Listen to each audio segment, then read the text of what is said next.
Okay, fine. All right, great. I'd like to introduce everyone to Jay Holder, DC, a true Renaissance man in the chiropractic profession, or any profession for that matter.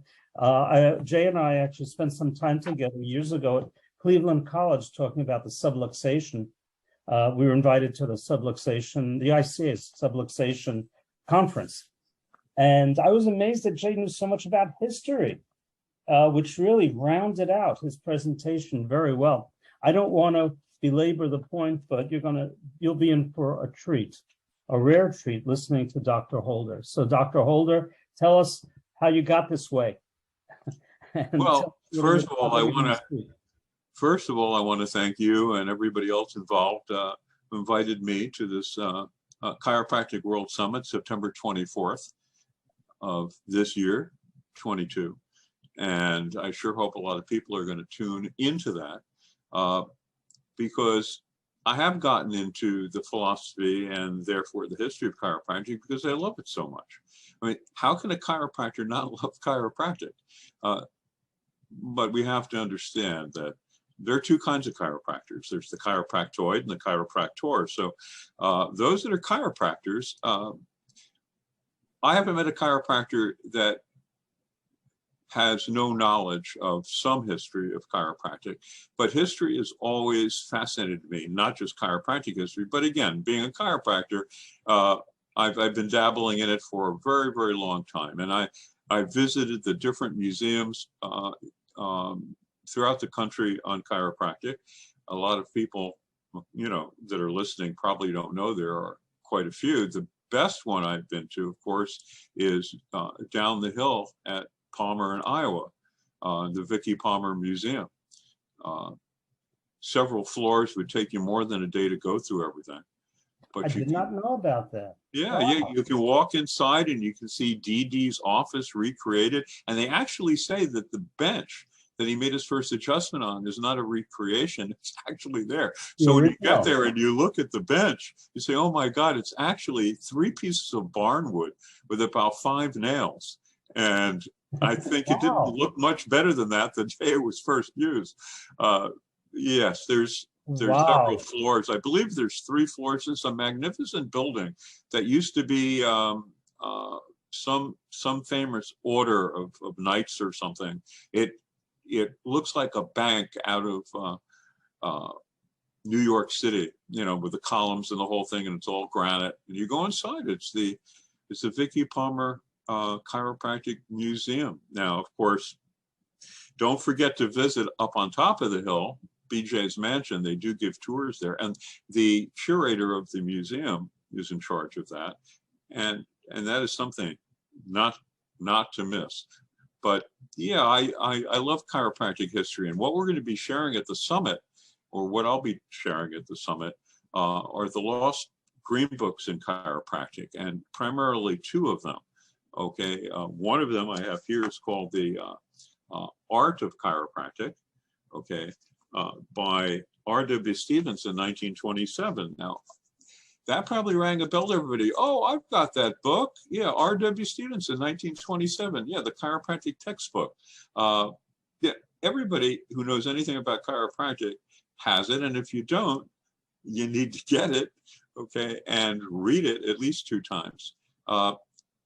That's not the book, because everybody can get that book. The book I'm talking about is the one that was written 3 months after that was completed the same year, under the direction of BJ, and it's the Art of Chiropractic. So the textbook of chiropractic is the science and everything you wanted to know ever about chiropractic, and what would have been volume 2 is the Art of Chiropractic. So how to get lost? Well, you need to tune into the Chiropractic World Summit to find out about that. But it's a phenomenal book. I would call this book, and of course I can't retitle it, I don't have that privilege, but this book is definitely what we would agree is the toggle recoil Bible, okay, in chiropractic. And also at the same time, it's I would say the Bible on upper cervical. yet it doesn't get into the actual specifics of the science of the technique, but how to apply it, because we take the science, we apply it as an art, and chiropractic is the philosophy, science, and art. This has some trivia. Being what I just said it is, no one would think in a million years that there'd be mention of the coccyx in here. Well, not only is there a mention of the coccyx, but there's 2 chapters devoted to the coccyx. Wow, I'd like to know more about that. I didn't know that book even existed. Well, as the primary subluxation, it's more important than the atlas. And I hope I'm not upsetting anybody, but I didn't write the book. All right. That's fascinating. I mean, I always looked at the coccyx with the meningeal connections as incredibly important for brain function. As part of the tonal model, which we understand D.D. said, founded on tone, in his 1910 book plate on the first page of the book, yes, you have the phylum terminal attaches to the coccyx. Actually, it's the beginning of the nervous system, not the end. Tune into the World Summit and find out how the very first nerve created in the body after the 17th day of fertilization of the human embryo is the phylum terminal. So it's really the phylum beginning out. Oh, I am embarrassed to know to hear it, because I didn't know that. It's embarrassing. How much more are you going to embarrass us? Well, you know what? There's so much more. Another little taste from this book before I go to the next is the very first time in print the term straight chiropractic appears is in the explanation in one of the 2 chapters on the coccyx primary in this book. So for trivia buffs and history, where do we get straight chiropractic from? It's not some verbiage from a seminar somewhere.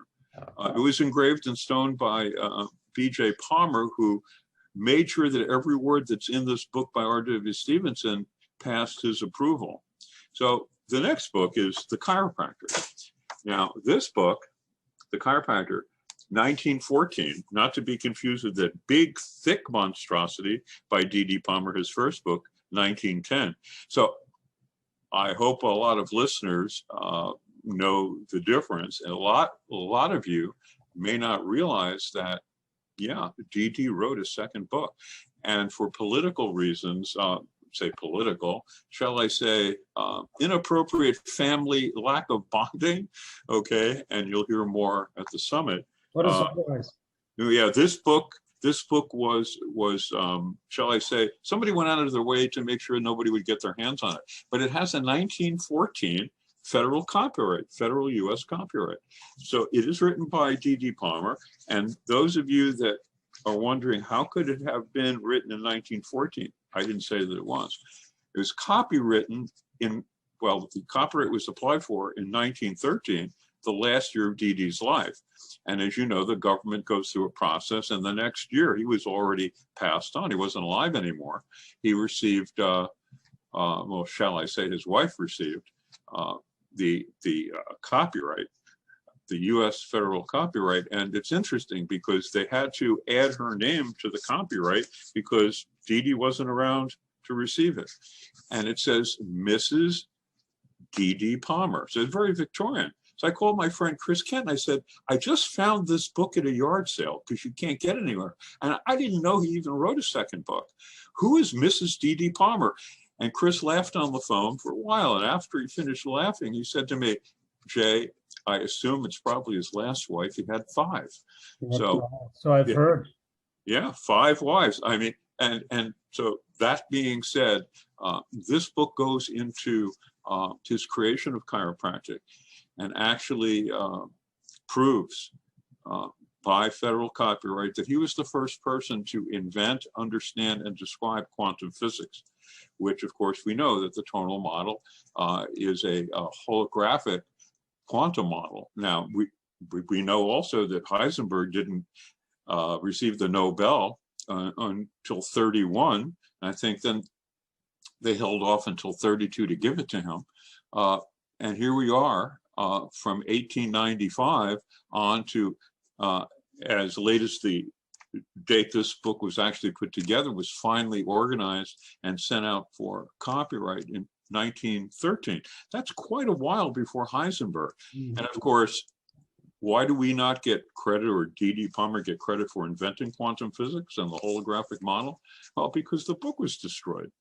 Okay, and of course he didn't go to a fancy university, and he was a crazy man.